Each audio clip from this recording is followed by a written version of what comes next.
the untainted soil. But every time we bow our heads, I know we aren't praying to God.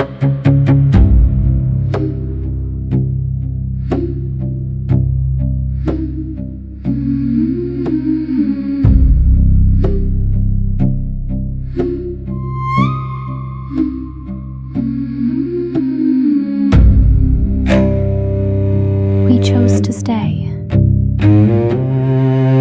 We no longer remember how to leave.